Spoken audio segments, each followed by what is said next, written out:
All right, let's kick it off. Welcome to today's Connecticut River Conservancy live stream, Currents at the Conservancy, River Highlights. My name is Amanda Major, and I'm the Outreach and Events Coordinator at CRC. I am delighted to have so many friendly faces here today. This end of year wrap up has become a tradition for us. It gives us a way to share out and reflect on this past year's programs and accomplishments. As we celebrate progress made, we do so with our hearts full and centered in gratitude to the land and waters we work throughout, to the flora and fauna that make this ecosystem so special, and to the people who are stewarding the river along with us. Thanks to those before us, to those currently alongside us, and to those who may continue our efforts into the future. We want to take this moment to extend our thanks and gratitude to you, our members and friends, for being on this journey of tending to the Long River, the Connecticut, and its watershed with us. Now, here's the rundown on today's format. There are 11 of us on staff who will be speaking. I'll introduce our first speaker, and then each speaker will introduce and pass the mic to the next person.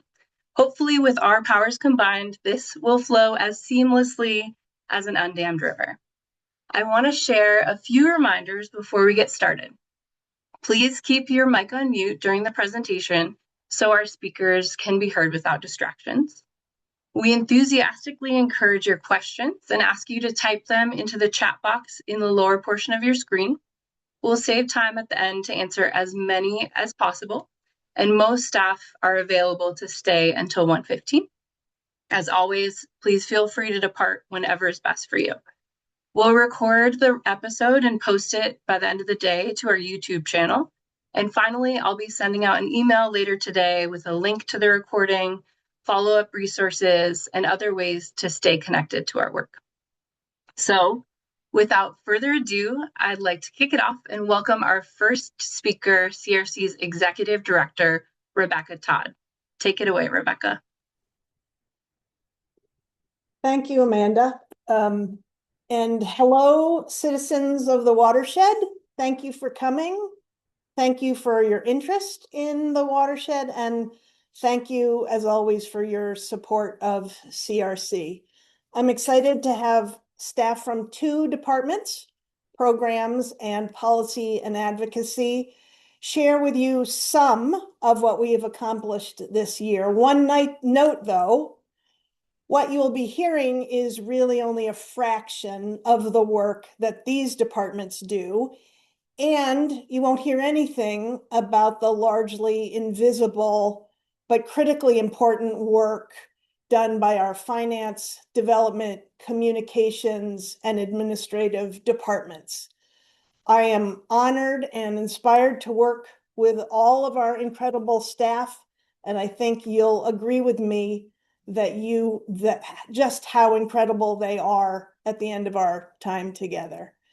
And I want to highlight that all of our work involves others, whether that's federal, state, regional, municipal entities, other nonprofits, volunteers, landowners, donors. We never work alone. And my heartfelt thanks go out to all of you who've worked with us this year. So what kind of a year did we have this year? I would say tumultuous. So let me share with you a short vignette that I think epitomizes the kind of year that we've had. So I'd like to jump us back to July of this year, 50 degrees warmer than it is today. And our aquatic ecologist, Dr. Kate Buckman, is leading volunteers on a sea lamprey nest survey in the Ashuelot River in Hinsdale, New Hampshire. And we are wading through the river to identify and count sea lamprey nests in gravel substrate near shallow riffles. So shortly after Kate explains that sea lamprey can build large community nests which can be quite wide and deep, I stepped right into one. 6 feet wide, 6 feet deep, derriere over tea kettle. I was completely immersed in my work. I was in fact, over my head. It's not a good look for a former biologist turned environmental lawyer turned executive director. But from tumult and tumbles can come good things. So I am grateful for Kate and our volunteers doing sea lamprey nest surveys, generating important data to monitor the health of our tributaries.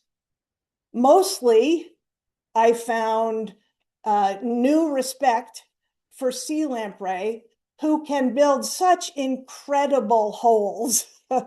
And I've learned that with effort and dedication and strength, great things can be built. Structures like sea lamprey nests that create and sustain life. So similarly at CRC, we've had a tumultuous year. In November, we fully executed our largest ever grant, $11.5 million, which was summarily frozen in January without explanation. In May, we lost our fabulous AmeriCorps member due to federal spending cuts, and the tumult of the recent 45-day government shutdown meant that the processing and awarding of all of our other federal monies was on hold. Luckily, due to significant effort and assistance from Senator Jeanne Shaheen of New Hampshire, our $11.5 million grant was reinstated this June. And since the shutdown has ended, the machinery is back up and running. But I have to be honest, we fell into a bit of a hole for a bit. Luckily, we are dedicated and strong, and we build great things to help sustain life. So we righted ourselves and we shifted our focus to non-federal grants and donors with some significant success. In fact, our budget this year reflects over 100% growth since last year, and the vast majority of that increase is for project work in the field. So with our increase in budget, we were able to welcome some great staff in 2025. Dr. Kate Buckman left her post as New Hampshire River Steward to become our aquatic ecologist. Marilla Harris Vincent stepped in to become our new New Hampshire River Steward. Kelly Bierman is our new dedicated aquatic invasive species program manager. And Charles Susi is helping build out our Vermont program as our Vermont program associate. We have also said fond and sad farewells to Ryan O'Donnell, our water quality program manager, to Gabriel Chevalier, our recreation access program manager, and Ria Drozdenko, our Connecticut River Steward. We wish them well in their adventures ahead. After significant board growth in 2024 and 2025, we added one new board member, Candace Damon, a resident of Vermont. She's a partner and board of directors chair of HRNA Advisors, and she specializes in large-scale urban revitalization and open space. She has worked on the Dallas Park system, the Brooklyn Bridge Park, and the Seattle waterfront, among many other projects. This year, we elected Leslie Harris as our new board chair, Steve Gebhardt as our vice chair, Candace Damon steps in as treasurer, and Tim Lewis continues as our capable secretary.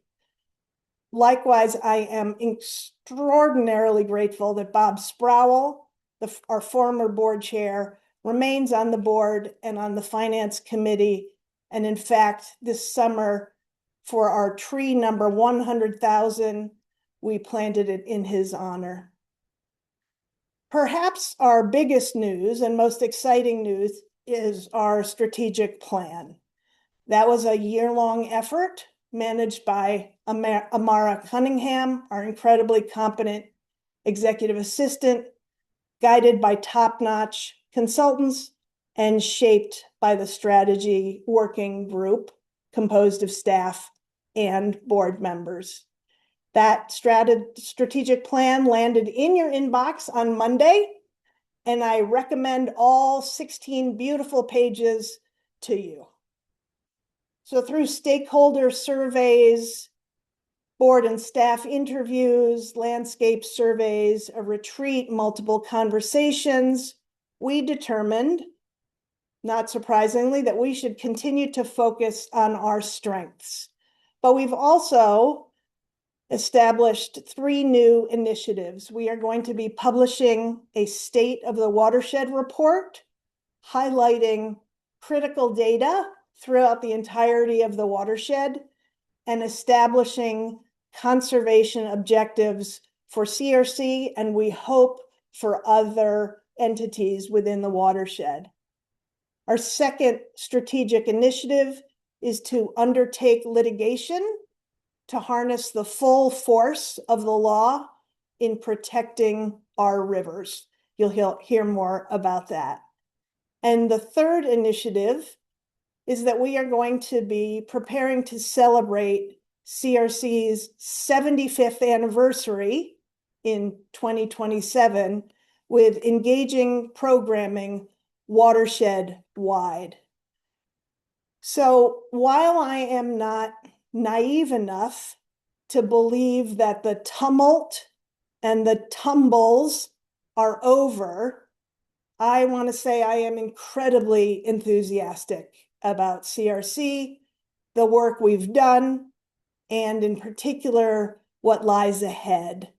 As you'll see in this live stream, we have incredible people in the harness here. So, like Sea Lamprey, we are dedicated and strong, and we are going to continue to build great things to help sustain life. So with that, I'll pass it on to Dr. Kate Buckman, who helped me get out of the hole I was in July. Thank you.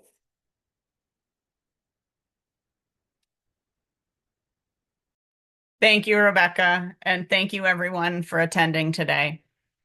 Hello, I am Dr. Kate Buckman, and I am the aquatic ecologist at the Connecticut River Conservancy. And I am responsible in part for implementing our migratory fish programming, including our volunteer and community science efforts. For those who may not be familiar with this program, these efforts include the sea lamprey nest counts that Rebecca alluded to, recreational angler surveys, and a variety of other data gathering or educational activities, many of which I will briefly touch on today, but not cover in their entirety. Beginning way back in April, which feels like a really long time ago now, CRC staff visited sites in Holyoke and Chicopee area in Massachusetts and the Windsor Locks Enfield area in Connecticut to conduct interviews with local fisher folk. These angler surveys help us better understand recreational fishing pressures on migratory fish, in particular shad, as well as the economic impact of recreational fishing and whether desired public uses of the river are being supported in these areas. Between April and June, the angler survey technicians were able to complete over 1,000 interviews between the 2 states. I'm thrilled with this effort, particularly given the extremely high waters we experienced this past spring, which impacted both fish migration and fishing access to those who wanted to be catching those fish. We're continuing to organize the data and to work with state and federal agency staff to understand the trends we're seeing over the multiple years that we have been conducting surveys in these 2 areas.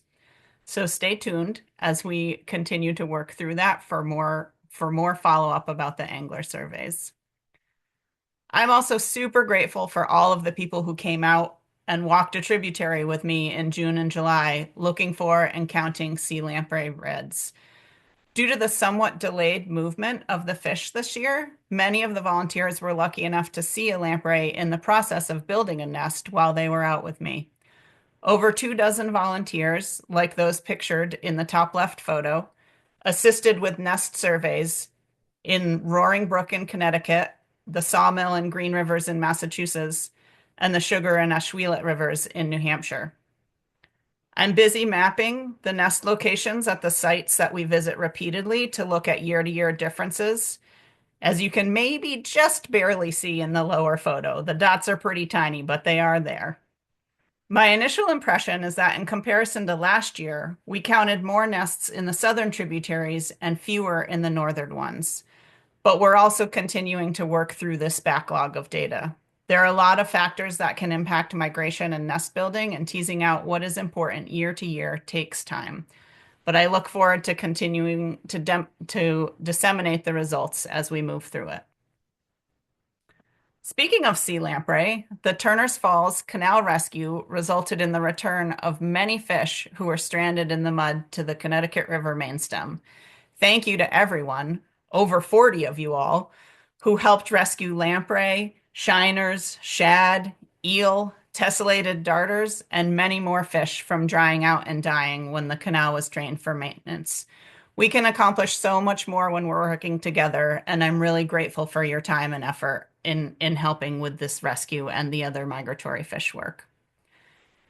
For those of you that have been following us for a while, you may remember last year's exciting news of using environmental DNA to show short-nosed sturgeon are living north of Turner's Falls, Massachusetts.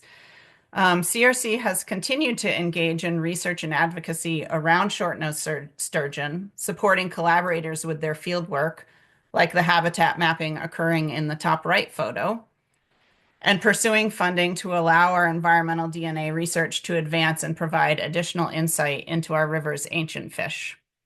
And as always, I really love to talk to people like you all about migratory fish. A lot, in fact. Myself and other staff have been working to provide in-person, online, and written communication and information about migratory fish, our work with them, and the work of the Connecticut River Migratory Fish Restoration Cooperative over the past year. If you're interested in learning more about any of the topics that I covered really briefly today, please visit our news page and click on the migratory fish filter at the top. There are a number of great articles explaining in more detail the work that we've been undertaking over the past year. And lastly, I continue to look to the future as we expand upon our migratory fish and aquatic ecology programming and work to integrate it with the awesome work of the other staff who you will be hearing from today. I'm excited to continue to offer opportunities for folks to participate in our data gathering and research efforts around migratory fish throughout the coming year. Thank you for your time and interest. And now I'll pass it along to Kelly.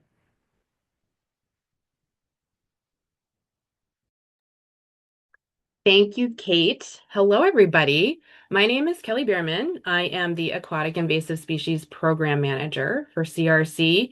And as Rebecca mentioned, I started in May of this year, and I'm thrilled to be here with CRC, working in community with my fellow staff, volunteers, and all of you in the important work of protecting the health of our watershed.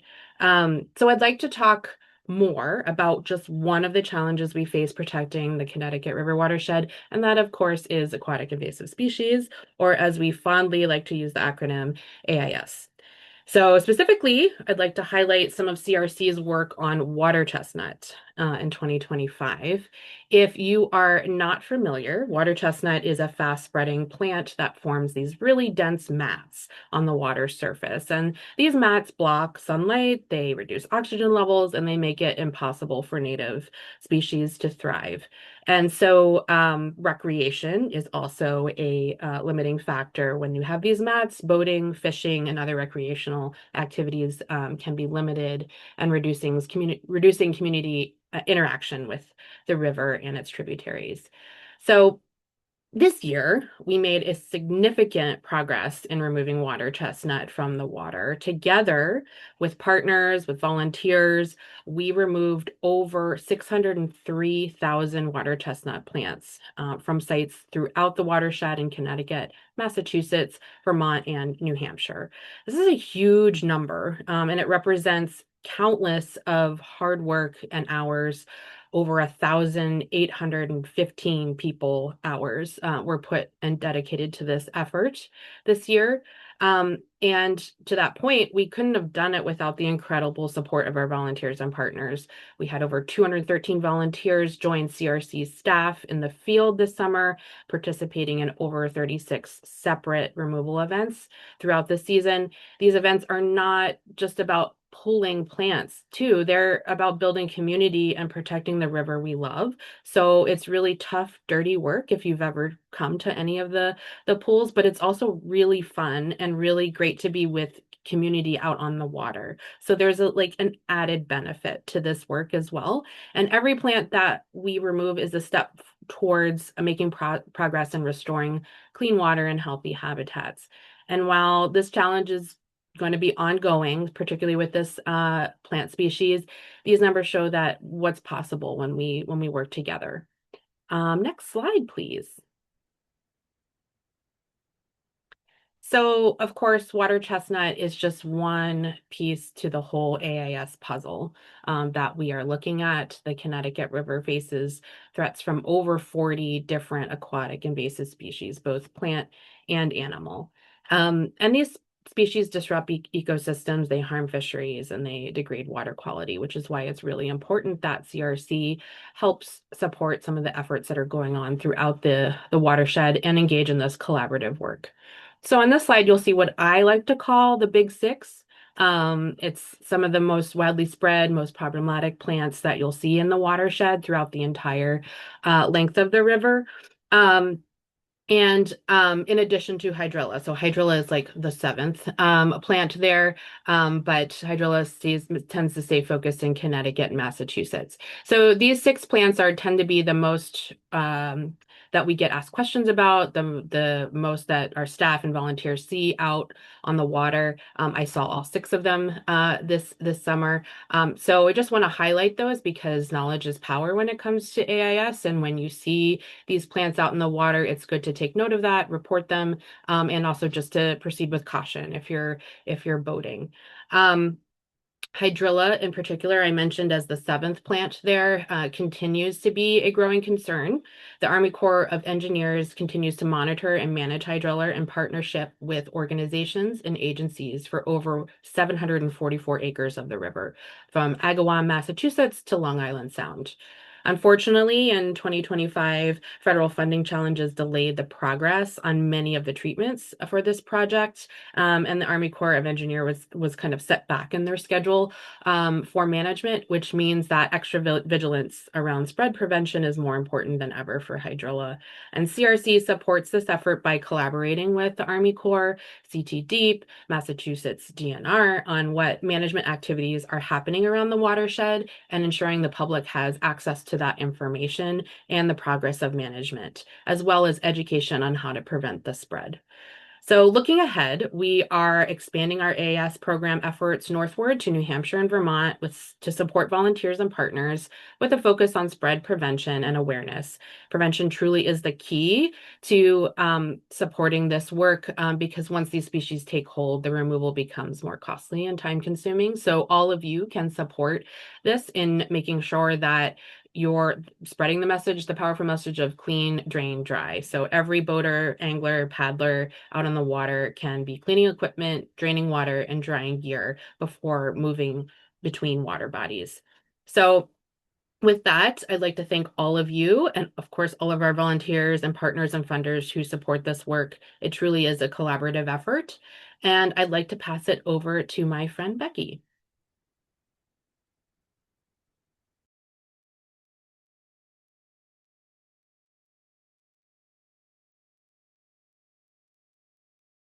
Well, I'll get going anyway. My face will show soon. Thank you, Kelly. Hello, my name is Becky Budd. I'm the Restoration Program Manager at CRC. I spend most of my time working on dam removals and other habitat restoration projects. Dam removals are particularly rewarding projects to work on. They immediately benefit the river by permanently returning it to its free-flowing state and improving sediment transport, oxygen levels, and temperatures, which all contribute to a healthy, resilient river system. They restore passage for fish and other organisms and can also reduce flooding. Dam removals typically take 3 to 5 years to complete the planning, engineering, design, and fundraising, so we're incredibly proud that CRC has removed 26 dams since 2014, opening 431 miles of river in our watershed. This year, our first dam removal was on Jack's Brook, a tributary of the North Branch of the Deerfield River in Dover, Vermont. The concrete dam, built in 1913, was once used as a water source for a nearby home, but no longer served a functional purpose. We worked with the private dam owners and Trout Unlimited, who were also named our Partner of the Year this year, to remove the dam in June. This project expands critical cold water habitat for brook trout and other native aquatic species. Dam removals are expensive and typically require multiple funding sources. We're grateful to have received support from the NRCS Regional Conservation Partnership Program, or RCPP, U.S. Forest Service, the Nature Conservancy of Vermont, and a Vermont Fish and Wildlife Department's watershed grant to complete this project. Our second project was the Valley Street Dam in Springfield, Vermont. The Mount Ascutney Regional Commission and Connecticut River Conservancy, in partnership with the town of Springfield, removed an old concrete dam on Mile Brook, a tributary of the Black River on Valley Street. The town originally built the dam in 1938 to create a swimming area, but closed the pool in 1953. Since then, the dam has been slowly degrading, trapping sediment upstream, impacting water quality, and creating a barrier to aquatic organisms. Removing the dam lowers the flood elevation level and allows brook trout to access nearly 4 miles of cold water habitat, essential for spawning and thermal refuge.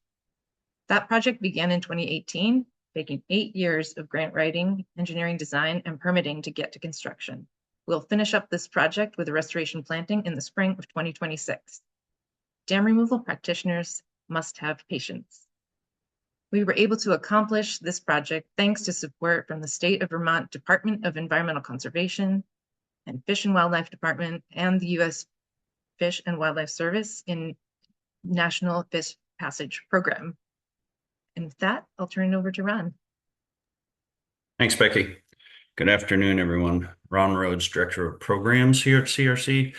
And that means I get to work with Kate and Kelly and Becky and several of the other program staff that you're going to hear from next. One of our program staffers, Lauren Zielinski, couldn't be with us today, so you're stuck with me to talk about biostabilization work that Lauren did in New Hampshire this year. These biostabilization projects are using natural materials, so trees, the root wads, rocks, to stabilize the eroding banks. So is the picture in the right, his or her farm in Ackworth, you can see the chunk, the bite that has been taken out of that farm field by high water, flooding, springtime ice, etc., is eating away that bank because the riparian buffer over the years has been cleared. So what we're able to do is get funding from the U.S. Department of Agriculture through the Natural Resource Conservation Service and the National Fish and Wildlife Fund. They have a Long Island Sound Futures Fund that is focused on nitrogen reduction. So when these excessive erosion and all this sediment and soil is going down the Cold River or any of our rivers that go into the Connecticut, that ultimately goes down to the Long Island Sound, and that excess nitrogen is reducing oxygen. So fish and other critters need dissolved oxygen to survive. So there's a cleanup plan for nitrogen in the Long Island Sound and the Connecticut River. So all of this work that Lauren is doing and that we've done for years is focused on that nitrogen loading and reducing that excess nitrogen that's getting into our rivers.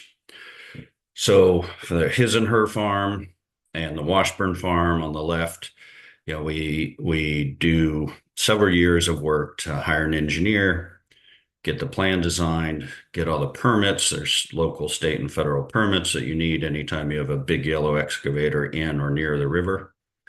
And then we hire a contractor, usually fairly local folks that live in the area. And we go out and harvest the 18-foot long tree trunks with the root balls still attached. So we're usually doing that with some sort of logging operation that's happening, again, fairly close so that we can keep those trucking costs down. We bring in those root wads with the tree trunks. Could be 18, on Washburn Farm, it was 22. And we peel that eroding bank back. You can see there in the far left picture how there's sort of a stair step when we're done. You install those root wads, you bury them.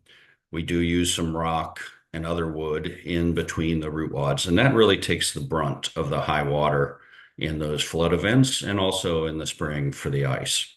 So instead of having an exposed bank like on that picture in the far right at his and her farm, we now have a bioengineered bank that has natural materials. The river will still flood and it will still come up over that new structure or structures to get out into the floodplain. That is part of the design. And when we work with these private farmers and landowners, we make that very clear. We're not trying to keep the river pinned in, right? These are not rock riprap jobs. We want the river to be able to expand out into the floodplain.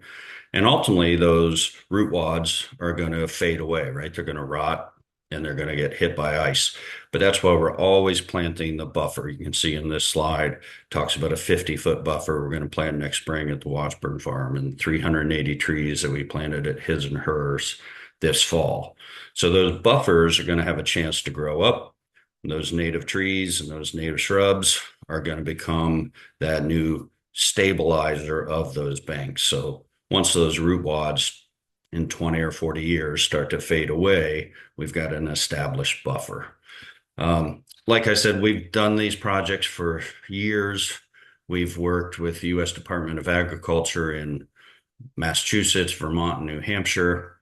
Lauren's work is specifically in New Hampshire. We have a new grant that she's working through to do these projects. So I think next year she's probably going to have 3 projects. So she's basically spending her summer from July 1 to October 1 at local farms throughout New Hampshire doing this type of work for the next 5 years. So with that, I will turn it over to Dr. Fritz Gerhardt.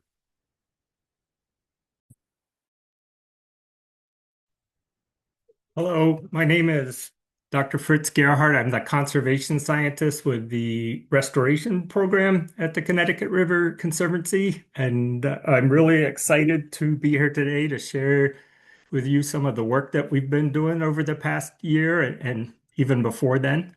In the past year, we were able to plant 7,722 native trees and shrubs at I think it was a total of 13 sites in Massachusetts, New Hampshire, and Vermont.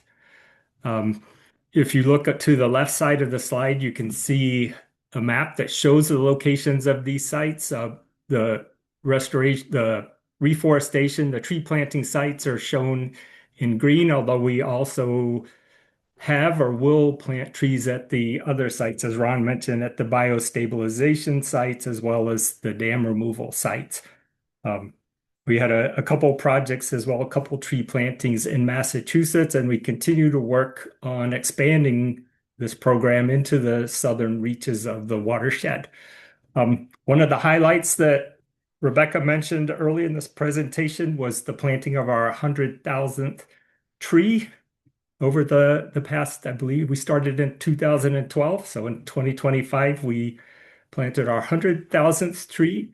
To mark this occasion, we planted a special paper white birch tree, larger than what we normally plant. You can see it in the photo in the lower right corner of the slide. And in addition to marking this milestone of 100,000 trees, we also planted this tree in honor of Bob Sproul, who had just recently retired as our board chair, but continues to contribute greatly to CRC's work. Next slide, please.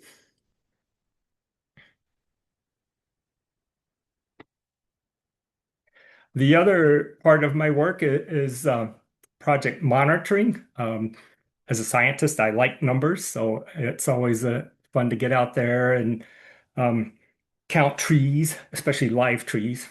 Counting dead trees is not as much fun. But the goal of the monitoring, though, is not just collecting numbers, it's also to both improve our restoration plantings, increase the success of those plantings to speed up the process of reforesting these sites. But also there are times when we identify problems at previous project sites and we're able to go out and fix those problems in many cases. So we use these monitoring data for multiple purposes. So in 2025, we were able to monitor 24 sites, primarily in New Hampshire and Vermont. These were in addition to I believe it was 21 sites we had monitored last year. We sampled 9 new sites this year. So actually, over the past 2 years, we've sampled a total of 41 sites, which represents almost half of the hundreds of project sites that we have planted over the last 12 years. So it's really nice that we're able to get out there and go back to so many of the sites, and we hope to continue to do that in future years as well. As far as the results of what we found at these sites, growth and survival was actually really good or even great at 13 of the 24 sites we visited this year. There's 8 sites where growth and survival is okay or fair. It's not as good as we would like it to be. So we will continue to revisit those sites and think about how we might improve their success. And then there's 3 or 4 sites we went out to where just the growth and survival was poor. We'll just be frank about it. They were not doing well. Couple of sites, the problems seem to be related to the voles who will go out and girdle the stems and actually kill the trees. The problems with drought we had this year, certainly the growth and the health of the trees was severely hampered by the extreme drought conditions that we had late in the summer, especially in the northern part of the watershed. But we also have problems with deer as well, and bindweed at another site. 2 of the sites where the survival was very poor, we have replanted this fall. And using the things that we have learned from our monitoring, we've adjusted the species that we plant to hopefully accommodate the problems there. In the case of the vole, the voles girdling the trees, we actually apply tree wrap to the trees. You can see an example of the tree wrap in that upper photograph. The white at the base of the stem is protecting the stem from girdling. And then at a third site, we removed the bindweed that was overtopping the trees and killing them.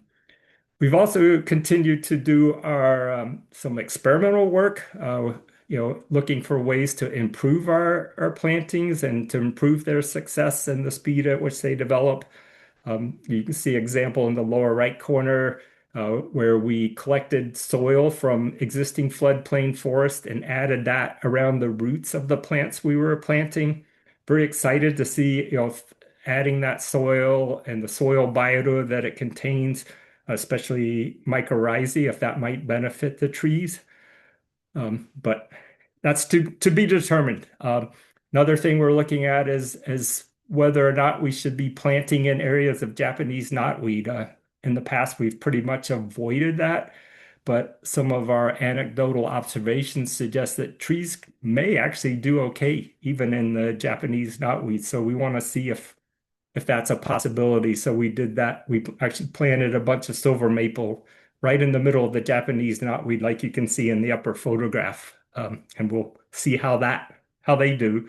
And then we also continue our experimental floodplain forest restoration work where we are actually trying to convert old hayfields into forest by mowing, applying herbicide, plowing, and then direct seeding, so scattering seeds out on the field. So work in progress. We are learning as we go. The results have been a little disappointing to date, but we continue to refine our methods. So lots of data to be collected and analyzed and reported. So hopefully we will be able to do that in the coming year and get back to you about the results of these studies. And with that, I will hand it over to Melissa. Hi, everyone. Thanks, Fritz. My name is Melissa Langley, and I'm the Lab and Monitoring Coordinator at CRC. And today I'm going to be giving you a little bit of an overview of our water quality monitoring program and what we achieve annually with the help of our incredible volunteers. We have a number of programs throughout the watershed, and each state is unique in terms of what we sample. I'll start with our E. coli program, which is our largest and most widespread monitoring program. Our goal for the E. coli program is to monitor during the Connecticut River watershed's primary river recreation season, which is usually June through August, in order to provide evidence-based information to people making decisions about when and where to recreate on the river. In Connecticut, we collect E. coli samples at 8 sites along the main stem of the Connecticut, and these samples are processed at the University of St. Joseph in West Hartford. Because there are several other watershed groups in Connecticut that monitor E. coli, we're able to access widespread data despite our own sometimes limited monitoring resources. Then, in my home state of Massachusetts, we monitor E. coli across the main stem of the Connecticut and its tributaries, as well as in the Deerfield River watershed. We also monitor the Vermont portion of the Deerfield River watershed. And additionally, in Vermont, we monitor tributaries to the Connecticut River from the state border north to sort of mid-state in Chester. And this includes the Williams and West Rivers, as well as the Saxtons and some streams in the Brattleboro area. These samples are all processed in the Greenfield lab by me and our seasonal monitoring assistant. All of our E. coli data is uploaded to our database called Is It Clean, which was relaunched with major upgrades this past summer, and we have other watershed organizations uploading their data here as well. The new Is It Clean site is the brainchild of my former supervisor, Ryan O'Donnell, and improvements to the site include predictive data based on weather, a user-friendly map, and additional filters that allow users to find data with ease. These improvements to the database mark a huge step in CRC's community science work, and we're so grateful to Ryan, our software developers, and our generous funder for making it happen. Alongside our bacteria data, we also collect turbidity and conductivity data in Vermont and in the Massachusetts portion of the Deerfield watershed. These data provide a larger picture of the health of our rivers and can indicate areas that are being impacted by disturbances like erosion and runoff. Our bacteria data and our conductivity and turbidity data generally show that the watershed has good water quality, but this varies a lot based on weather and local conditions. Moving on to our nutrient data, the vast majority of this sampling is conducted in Vermont. Phosphorus, nitrogen, and chloride samples are sent to the Vermont State Lab in Randolph, where they're processed. And sampling sites are selected by the state of Vermont with input from watershed organizations and other stakeholders. We also collect nitrogen samples from several tributaries in Massachusetts with the help of ExcelCorps, which is a job training organization for economically disadvantaged young people. Their members train in watershed science and wastewater management and complete fieldwork in partnership with watershed organizations like CRC. This has been a really fun program for me and has benefited everyone involved, particularly because nitrogen pollution is a pressing issue in Long Island Sound, and activities in the Connecticut River watershed contribute greatly to this pollution. The last program I'll talk about is our cyanobacteria monitoring in Massachusetts. Cyanobacteria is often called blue-green algae, though it's actually a large phylum of bacteria that produces chlorophyll as well as other chemicals, some of which can be toxic to humans and wildlife. We have 13 sampling sites in the Northampton area, and we sample every 2 weeks from May through October. The goal of this program is to provide public health information to towns and community members, and eventually to better understand trends and patterns in cyanobacteria blooms, which are a growing issue due to the warming climate and other human impacts. We saw blooms at a few ponds in East Hampton, West Hampton, and Hadley, but overall saw a few blooms, which is good news. And all of these blooms were reported to towns or to private landowners. We couldn't do this work without our hundreds of volunteers across the watershed, and we're so grateful and appreciative for all that you do to help us better understand and protect our gorgeous rivers and streams. In the future, we hope to better integrate our water quality monitoring with CRC's other programs.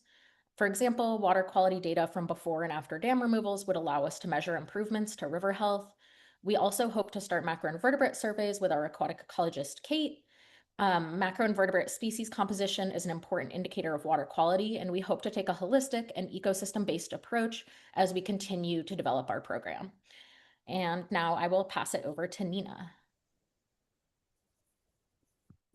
Hi, everybody. My name is Nina Gordon-Kirsch, and I'm the Massachusetts River Steward. And I have the honor of speaking on behalf of all 4 river stewards today about our advocacy and policy work. And I want to say, wow, we do some amazing stuff here across our 4 states. This is a small picture about what we've done this year. In Vermont, we sent in policy responses to the governor's executive order on housing, which would eliminate protections for wetlands. We also worked on passing a chloride pollution prevention bill. We're working towards passing a chloride pollution prevention bill for the next session. And we organized CRC's first ever Wild and Scenic Film Festival in Bellows Falls, and that'll be coming back again this coming spring in 2026. In New Hampshire, we wrote testimony for 12 legislative bills impacting rivers and environment, including PFAS, landfills, and water quality protections. We also advocated for CRC's largest ever $1.5 million grant from the USDA's Regional Conservation Partnership Program to be unfrozen for our river restoration projects. And this is the largest funding award in the history of our organization, 72 years. We also wrote individual and helped draft group comment letters on a number of New Hampshire Department of Environmental Services rulemakings dedicated to threatened and endangered species and alteration of terrain permits. In Massachusetts, we advocated for the health and the well-being of the river before, during, and after the July 8th drawdown this summer, which was a really big deal for recreation and for our aquatic species in the river. We also are hosting a monthly graywater working group and co-authoring a bill to legalize more graywater reuse here in Massachusetts. We've hosted an educational webinar in Graywater 101, which is on our YouTube channel, and you can find it there if you want to watch it. And we're meeting with and building allyship with the Massachusetts State Plumbers Associations and unions to further our bill efforts. Another big deal this year was Nature for All initiative in Massachusetts, House Bill 901 and Senate Bill 2571. If they're passed, would establish a Nature for All fund to conserve and restore land and preserve biodiversity, protect clean drinking water, and ensure climate resilience. And this would all happen without raising any taxes. And the idea is simple: to set aside revenue from existing state sales tax on sporting goods and raise $100 million every year for this cause. In Connecticut, we launched a new series of 5 educational boat trips on the Connecticut River with kids in schools. We sent in testimony or spoke to 12 different legislative bills affecting the river and the environment. We began the Scantic River watershed-based planning project, and we held an inaugural Mayberry River Day in East Hartford with 270 elementary school students. Another note in Connecticut is that we're currently hiring for our Connecticut River Steward, and the applications are due this Friday, December 12th, so get your apps in if that's you or if you know someone. And then one watershed-wide update that I will just pose to everybody is we are currently in an open comment period to the federal government about the definition of the waters of the United States. The current federal administration is posing a rule change to redefine what the waters of the United States are, which impacts how waters here are protected and are not protected. So the rule change that is proposed would significantly decrease wetland protection. It would exclude protection for rivers that only flow part of the year. And it would suggest that any artificial or natural break in flow, like a human-made culvert or stormwater channel, would cut the upstream protection for that river. Public comments are due January 5th, 2026, and we will be submitting them, and we encourage everyone out there also to submit. I'm going to pass it off to Kathy Erfer to talk about hydropower. Great. Thank you so much, Nina. I'm Kathy Erfer, our Director of Policy and Advocacy and the River Steward in Vermont.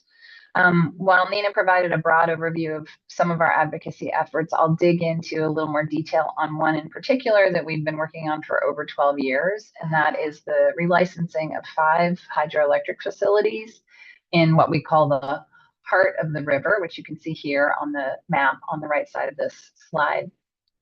So the facilities are the Wilder, Bellows Falls, and Vernon Dam in Vermont and New Hampshire that are owned by Great River Hydro, and then the Northfield Mountain Pump Storage Facility and the Turners Falls Dam in Massachusetts owned by First Light. So this year, the relicensing process required our attention at both the state and the federal level. As part of the Clean Water Act, both companies were required to apply to their respective states for what's called a 401 water quality certification. This is basically a certification from the state that confirms that the operations of the facilities will be protective of and comply with state water quality standards. And if not, the water quality certification should include conditions to make sure that the operations are protective. So this application submission in April of 2024 began a year-long process, which included multiple public information sessions and an opportunity to comment on draft water quality certifications in each of the states. CRC did extensive outreach and education during this process, and we and multiple partners and local community members provided comments. The states were required to consider those comments and submit a final water quality certification to the Federal Energy Regulatory Commission by April of 2025, which they did. And unfortunately, in reading those final water quality certifications, we found that they were lacking the conditions needed to be protective of water quality, habitat, the stability of riverbanks, migratory fish, and didn't include enough enhancements for recreational access generally. So as a result of this, we felt that our only recourse to get the best deal for the river and our communities was to appeal the final water quality certifications in each state. We filed those appeals in May of 2025 and are working through that court process in each state. And we are simultaneously raising money to support this legal effort through the establishment of our Connecticut River Legal Advocacy Fund, which Rebecca referenced in her opening statements. Additionally, on the federal level, during 2025, the Federal Energy Regulatory Commission issued a draft environmental impact statement. We again reached out to stakeholders to educate folks and encourage people to provide comments. And the comments for that were due in August. We expect that FERC will issue a final environmental impact statement possibly as early as January of 2026. And that will define additional conditions that will need to be included in the license. More detailed information about all of this, including our comments, if you're interested in reading them, can be found on our website. And there'll be a follow-up email with those links. Now I'll turn it over to Amanda. Thank you.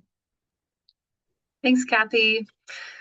All right, hello again. My name is Amanda Major, and I am the Outreach and Events Coordinator at CRC. I'm highlighting CRC's recreation access achievements and community paddling events of 2025. The culmination of hard work, persistence, enduring collaboration really paid off this year with the successful completion of 2 major recreation access projects. These completed projects created more accessible and safe river access points, provide informative educational signage, and support paddlers, boaters, anglers, and river recreational enthusiasts. Holyoke Rose and CRC completed infrastructure improvements and program expansions at the Jones Ferry River Access Facility in Holyoke, Massachusetts, made possible through American Rescue Plan Act funding. This project expanded free and low-cost programming, installed and improved docks and equipment, added bilingual safety signage in both Spanish and English, and built a beautiful new ADA accessible river viewing platform. The project culmination included the riparian restoration efforts of planting over 130 native trees in order to stabilize the riverbank.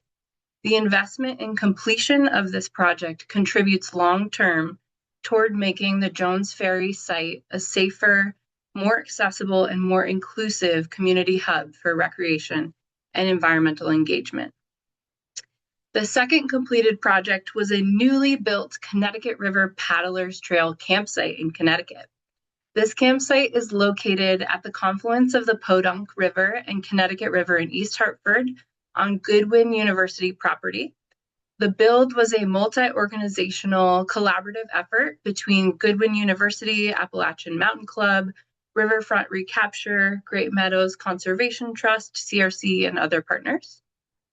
This site closes a 28-mile gap in campsites along the Connecticut River in Connecticut and will provide a much-needed rest point in this urbanized stretch of the river.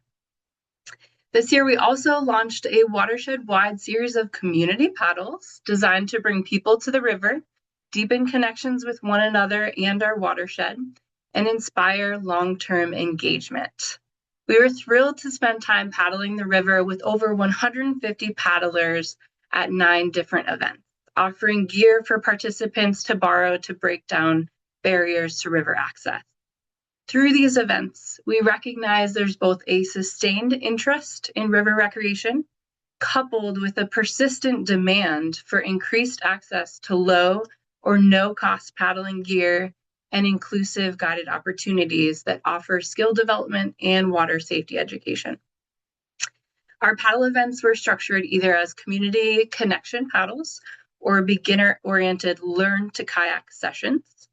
During the community paddles, we spent time paddling and learning about a range of CRC's programmatic work that you've heard about and our partnership efforts. And community connection paddles offered this blend of recreation, education, along with a call for local action. At the Learn to Kayak sessions, CRC's staff taught participants essential paddling and water safety skills in order to build confidence in hopes of leading participants toward continued self-exploration of the watershed. Across every event, we saw people learn, connect, and grow a deeper appreciation for the Connecticut River. All participants acknowledge that the river is not just a place to recreate, but it's a part of our living watershed through which we are all interconnected. As we look toward 2026, we'll continue offering community-centered recreation opportunities throughout the watershed. And now I will hand it off to Stacy for a look at the rest of our events and the Source to Sea cleanup efforts. Thank you, Amanda. Hi, everybody. My name is Stacy Leonard, and I'm the events manager and the coordinator of the Source to Sea cleanup. I partner closely with Amanda to create a wide-ranging docket of events throughout the watershed, recognizing that not everyone engages with the river in the same way. You just heard about some paddling events, and let me tell you about some of our other events. Events aim to bring the people to the river and the river to the people, and we had a very exciting season this year.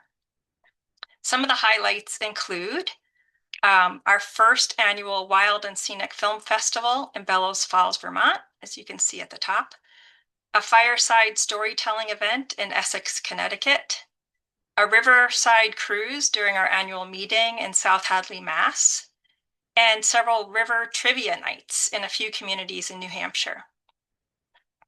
We often collaborate with our partners in so many wonderful organizations. And as you can see, this year we had 33 collaborative events with partners in addition to the 49 CRC-led events. Our virtual events, what we call the LiveStream series, continue to bring scientists, authors, and other experts into conversation with the CRC community, further expanding our geographic reach. And we're excited to share more of these interactive and educational events in 2026. Also, if you're interested in partnering with us to create a community engagement event, please get in touch with me or Amanda. Next slide, please. Our largest volunteer event and longest running event, the Source to Sea Cleanup, was a huge success this year, thanks to the efforts of over 2,000 volunteers. This encompassed 155 volunteer group leaders and co-leaders who organized 126 separate events across the watershed. They cleaned up parks, streams, and city streets to protect the habitats for all the critters who depend on clean rivers for survival, and to prevent trash from continuing downstream and into our oceans. We are so grateful to all the volunteers and the supporters who put in this tremendous effort. In addition to asking our volunteers to pick up the trash, we also request that they tally their trash and send us the data. As reported from these tallies, 35.74 tons of trash were collected this year, and that's the equivalent of one gray whale. This brings the total tons of trash collected over the past 29 years to over 1,100 tons, which is the weight of over 7 blue whales, the largest animal on Earth. While documenting the trash can be a painstaking task, how else would we be able to report out that 396 tires, 61 mattresses, and almost 16,000 beverage bottles were diverted from our waterways? And those numbers are likely much higher because not every group submits their tally. And why do we care about these numbers, you might ask? Well, CRC and countless other groups share their trash data into one huge database overseen by the Ocean Conservancy, a global organization running cleanups for over 40 years. They are superstars in advocating for stronger national and global policies. And coupled with all of that effort, CRC's river stewards are at the forefront of our advocacy efforts in this region, rallying for stronger bottle bills, extended producer responsibility for products, such as the tire EPR that was passed in Connecticut 2 years ago, and other measures to stop trash before it starts. And you can join us in these efforts all year long by continuing to pick up trash, reducing and recycling your own waste, speaking up for legislative actions to reduce plastics and other pollutants, and advocating for producers to develop products that are less harmful to the environment. Please sign up for our email newsletters to stay in touch all year. And again, that link will be in our follow-up email. You may open your mailbox in the next few days to see the 2025 Cleanup Chronicle staring back at you. This is our trashiest newsletter, where you can see the stats, stories, and photos from this year's cleanup. It's also available online on our cleanup webpage. We will share this out with all our volunteers, sponsors, and legislators to tell the story of the important results achieved each year and to motivate us all for continued action. And I want to conclude by announcing that next year will be our 30th anniversary of the cleanup, and we intend to mobilize an even larger group of volunteers with extra special activities and actions. We hope you'll join us. And now we will go to our Q&A portion of today. Thanks, Awesome. Thanks so much, everyone, for sharing the work that you are doing. Just so everyone knows, a few of our speakers have stepped off the call. Kate and Ron had to head to different meetings, but we did see that Carrie Tull asked for more information on what accounted for late movement of lampreys this past spring.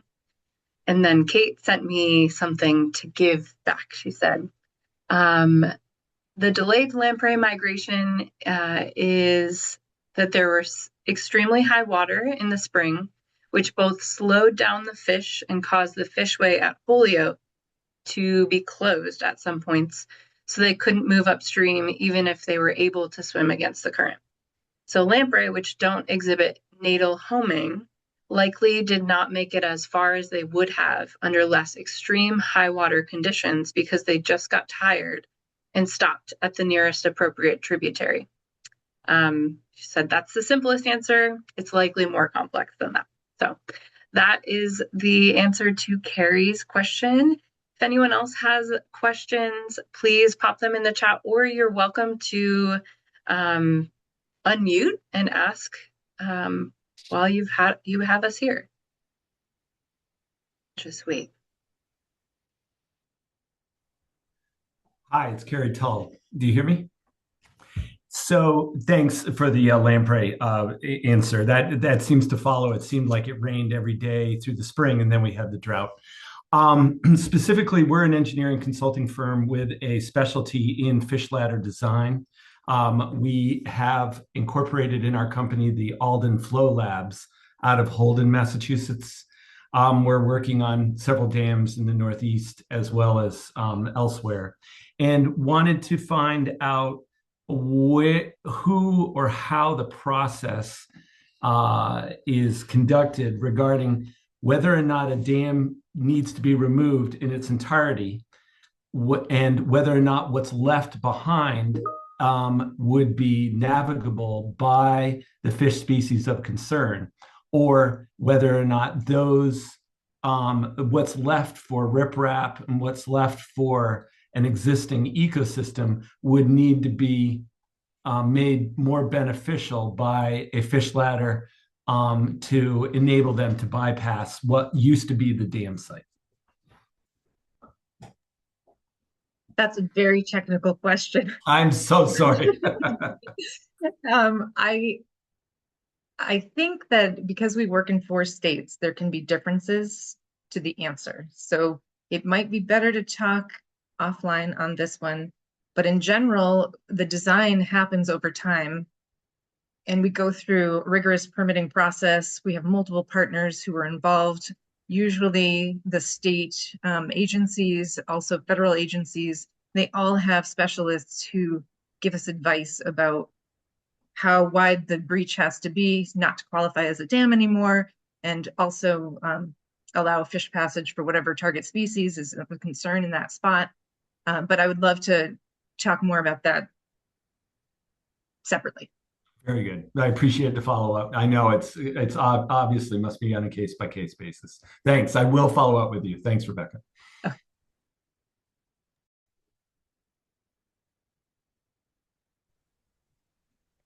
I would like to jump in. I just had a quick question about the policy and advocacy work looking into 2026. Just curious overall what the landscape is for the policy and advocacy work. Are there particular areas of interest that y'all are going to be focusing on? Thanks for that question, Talia. In general,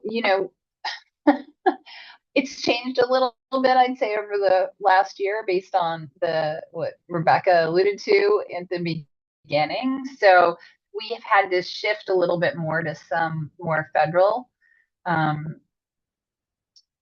advocacy, just based on the need, right, on a number of different fronts. In general, in the state, so the river stewards all work together in terms of supporting each other at our work in the states. The way the policy work generally unfolds, you often, there's things that sort of become ripe because of an issue that's at hand, or when it comes to legislative advocacy, you have to have a legislator who's willing to work on an issue. So not, in an ideal situation, we would be able to be bringing up the exact same issue across all 4 states at the same time. The reality is that it just doesn't happen that way, right? So something may come up in Vermont or Connecticut that is able to move in one particular state. What we have found is that we can then use that as an example to advocate for that in some of the other states. The legislation, the extended producer responsibility legislation on tires in Connecticut is a perfect example of that. Connecticut was the first in the nation to pass that type of legislation. And so some of the other states are watching how that unfolds. And there will be more of an opportunity to try to advance that kind of policy in the other states because of them. So there's a lot of kind of trading off in that way. Some of the things on top, looking at gray water policy in Massachusetts, trying to develop a chloride prevention bill, as Nina mentioned, in Vermont. In New Hampshire, it's been a little bit more kind of playing defense and trying to stop some bad policy. So each year, there are different opportunities in each of the states. And some of that policy development also happens in rulemaking processes as well. So there's legislative policy, and then there's opportunities to sort of try to influence rulemaking.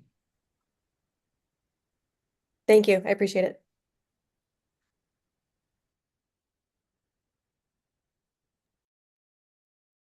Any other questions before we wrap up?